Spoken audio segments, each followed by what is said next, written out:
Hello, I'm back again with another video. So this one's like about myths about food. I don't know, I've seen videos on this in the past and I feel like they were really fun. Like I saw a video on this topic in the past and like she made it really fun and like did like loads of stuff in it. I don't know how serious it's gonna be. I'm not sure. But anyway, I've got 10 myths about food because I just feel like, without getting too heavy and deep, the like culture we have, because it's like desperate to make lots of money, there's a lot of unfortunate myths in the world about food which you may or may not have bought into. I just feel like, yeah, let's just get straight into it. So yeah, firstly, the BMI scale, if you don't know what that is, that's a thing that's used to like basically determine someone's like if they're healthy, at a healthy weight basically. But the thing is, this was made in the 1830s. It's basically a system that doctors made, which was based on like someone's height and weight and like putting them together. But like, imagine if someone's like larger built, musclier, or slimmer, or taller, or shorter. They don't really take into account like your body structure. It's literally just weight and so anyway. So the way this was originally supposed to be used was in the 1830s for men, only men, and it was supposed to be used as a group. People used it as like a group thing where you were supposed to literally it was supposed to be based on a group of people, not one single person. So yeah, like that's just like one myth, because the thing is, it's put on the internet now for people to just use whenever they want, and it's really unhealthy because it's not really, they use it as like doctors and stuff, they use it now, and I get it. Obviously that's just what they do, but it was actually not supposed to be used for that initially. Obviously I'm not a doctor, I'm not like change the doctoring way to... Anyway, so yeah, basically you're not supposed to cut a food group. I get like if you have like an intolerance to like dairy, for example, you might want to get like a substitute, but you're not supposed to like cut a whole entire food group out, because a lot of these like fad things are all about like cutting like a whole section of a diet out. So like it could be like cutting carbs to like lose weight, or like a lot of it's like based around like weight loss for some unknown reason, because you gain it anyway. Like people have like a certain base weight, I believe. It's a theory called what is it called? Set point theory, which means that everyone's got like a predetermined genetic predisposed weight, and your body will try and get that way regardless. So if you're trying to lose weight, it'll work harder to cling on to its reserves, if you know what I mean. So try not to get too heavy. I feel like it shouldn't be like an overly heavy thing, but I just feel like it's what it is. Anyway, so shouldn't cut food groups out, like protein. A lot of the time, like for example, if you're a vegetarian, it's fine to have dietary requirements. I'm gluten intolerant, so I have to eat gluten-free foods rather than like regular foods like that have gluten in them, like bread. I'll have to have like gluten-free bread, for example. But it basically like shames people into a lot of things, like even like sugar. Like I feel like I even bought into this where like saying like, oh look, low sugar is good because like sugar like gives you diabetes or something. In excessive amounts, yeah, it gives you diabetes. In small amounts that are required, you're supposed to have like 70 grams of sugar a day, something like that. But not that you should count it, but I just feel like eating like, you know, a big bar of chocolate doesn't even have 70 grams of sugar in it, I don't think. Like a big family-sized bar of chocolate, that doesn't even have 70 grams of sugar in it. So like having like whatever you feel like does not... Because I think people just have this like preconceived idea that like sugar is just like the devil, or like fat is the devil. Like I'm not talking about all people, like most people like have like a normal healthy relationship with food and they'll just like eat when they're hungry and stop when they're full, sort of thing. These are for people, even if it's like a thing in the back of your head. Like I feel like I'm not talking to like most of the people in the world here, but you might just find it interesting to hear. I don't know.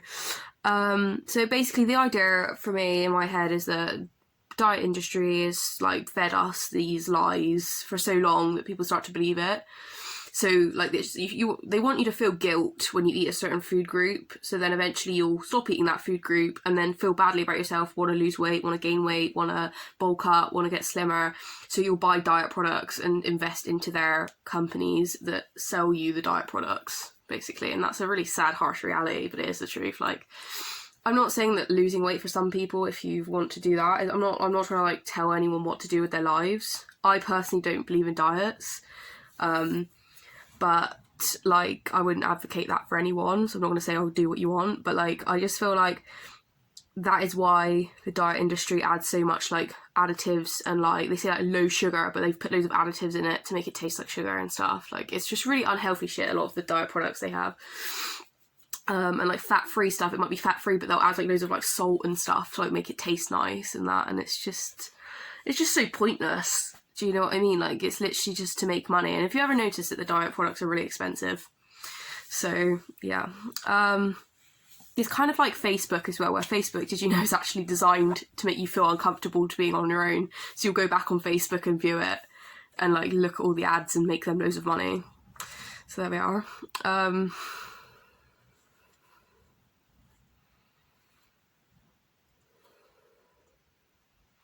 So, and also, have you ever noticed on Weight Watchers and Slimming World and stuff's websites, they always push this idea of like feeling so much better. Like, you know, you get like that woman that comes on there and she's like, she looks like so happy, like so happy.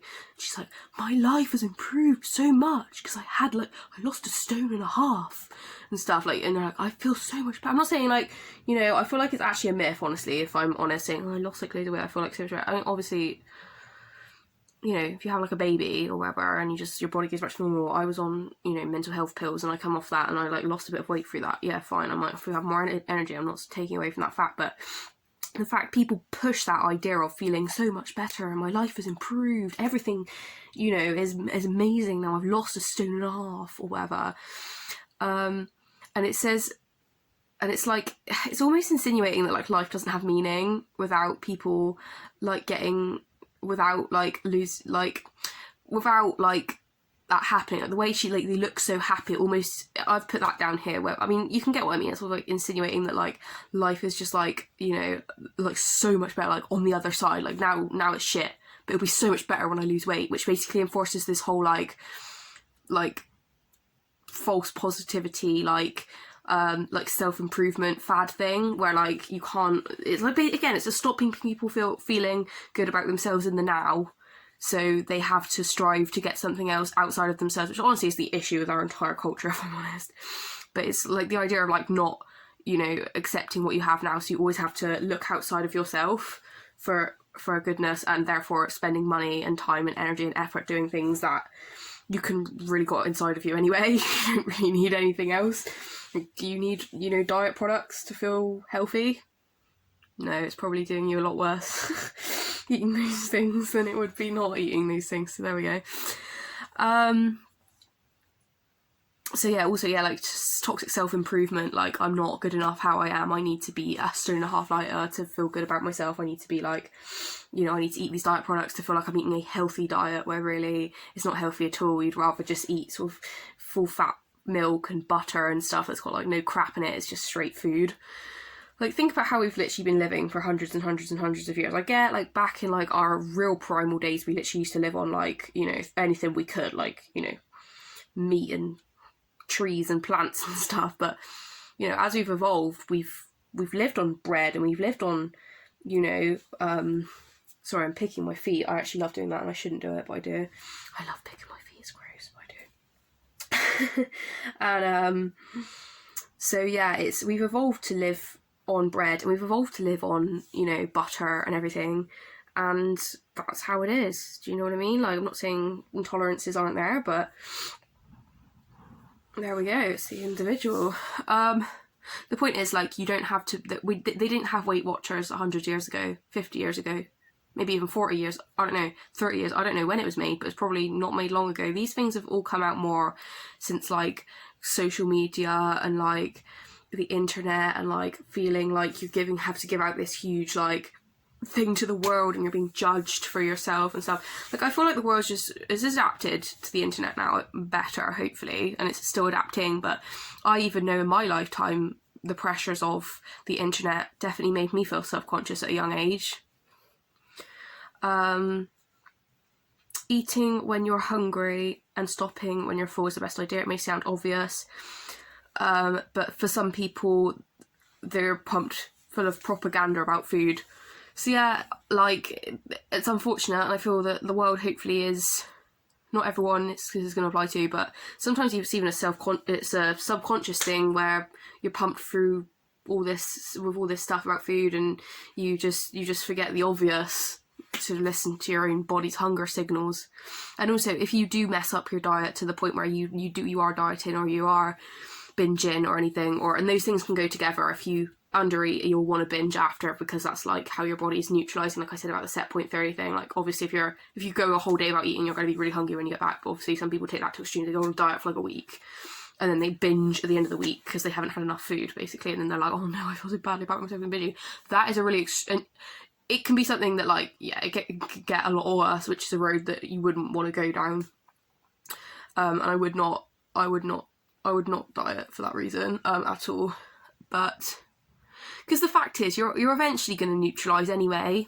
Do you know what I mean? I'm not trying to take away from all people that, you know, want to get healthy, and I'm not taking away from the fact physical health is vitally important in terms of eating enough and, you know, potentially like moving to an extent. But even the fact that doctors recommend moving and eating a healthy, balanced diet has been unfortunately mangled into this horrible diet culture, which we've all reject now.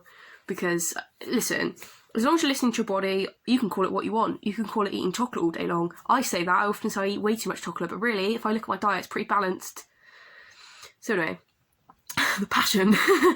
So yeah, but yeah, if you do that, you will, if you do, like, get into that bad cycle, you will forget, sometimes your hunger you get out of touch with your body's natural hunger signals anyway. And if you do this for long periods of time, and like, you know, you could be going, you know, however long, you could be really out of touch with that, and it takes a while to get it back, to be honest, which is why it's so horrible, because that can create like a lot of issues, like generally, but also mental health and stuff. And like, obviously, your body's a car at the end of the day. Your body's like a car. Your car's not going to run properly if you don't feed it with fuel. You know what I mean? But even regardless of not getting enough fuel, your body has these natural hunger signals. If you ignore them for a long period of time, it's also very distracting because you're constantly thinking about food. So that's another stress in your life that you don't need to worry about. Do you know what I mean? So anyway, but it's so difficult, especially, I'm not going to go into this now, but things like that, they can,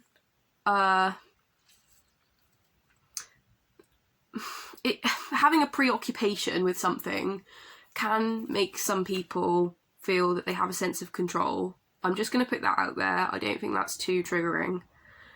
But I'll stop there because I don't want to get too deep into all that stuff, because that's something completely different. It's like it's down a route. Do you know what I mean? I don't want to go really deep. I'm just trying to focus on the myths here.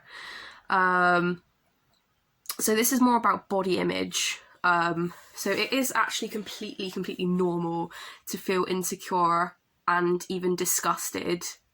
Yeah, disgusted, like full on, like, ugh, disgusted with your body and stretch marks, and it's completely normal, because think about like how we're designed. We're supposed to like bear children. Like, I know like some people that watch this may not be adults and they may not know what bearing children is, and we might not like go there or whatever. I'm sorry, like if I just like literally made anyone feel like a child right now, I'm not trying to do that, so I don't want to get too gross.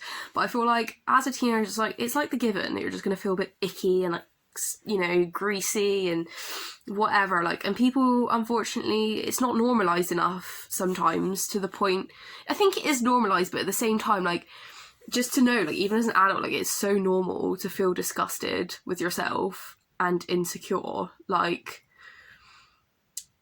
I was only just going to mention about babies, and like, it's not a nice, attractive thing. You wouldn't want to sit there and watch someone give birth, would you? That's pretty disgusting. And it is, it's quite disgusting, isn't it? Like, and our bodies are designed for that. So of course you're going to feel disgusted about your body. Like, your body is designed to be disgusting, if you will. You know, it's not supposed to be this beautiful beacon of perfectness, whatever the fuck that means. Do you know what I mean? Like, it's not supposed to be an image perfect whatever. We're supposed to embrace not embrace, I mean, you can, it's obviously your choice, but embracing the disgusting parts of the beautiful nature that our bodies are. It just makes you more in touch with yourself rather than trying to paint it out to this ideology that it's not. I mean, obviously everyone has an ideology within themselves. Anyway, I'm literally going to get to I'm going to stay on the point on this video because I always digress, and this is just like not one of the videos where you want to digress.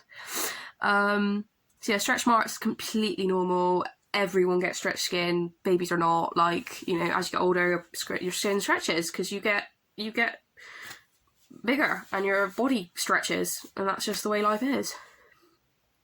And honestly, you can beautify it all you want. You say, oh, stretch marks are beautiful.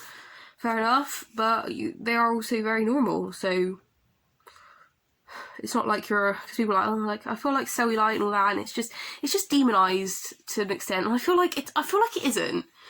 But society and people and things and situations always have a way of twisting the good to make it bad, and that's just life, unfortunately. Something's always said badly about the best person ever, and they're always demonized for something, even if it's a complete lie. You know what I mean? So just as like we hate on the diet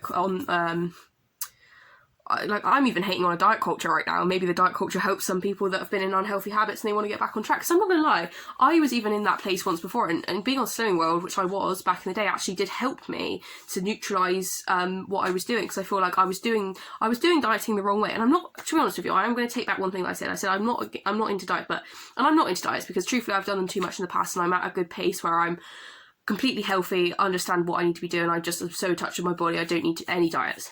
But I was in an unhealthy... if I wouldn't have dieted at all in the first place, that would have been the most best thing. But I was actually on acne pills that I feel messed up my stomach and also messed up my appetite a bit. So I feel like that's why I fell into the pit hole, if I'm honest.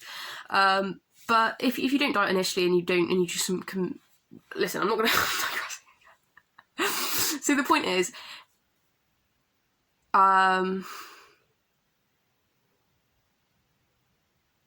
yeah, I'm not saying all diets are bad. If you're in like a really bad swing and like you're literally binging and you're starving and you're in a really bad cycle, things like diet plans such as Slimming World can really like help reintroduce the abundance of food, because Slimming World always goes on the thing of like eat as much as you want of certain foods. And I don't honestly think that's a bad thing, because like if you're literally like used to starving yourself, like eating like loads of good, healthy, wholesome food is like really going to help introduce that back into your life. I'm going to get a drink, one sec, sorry.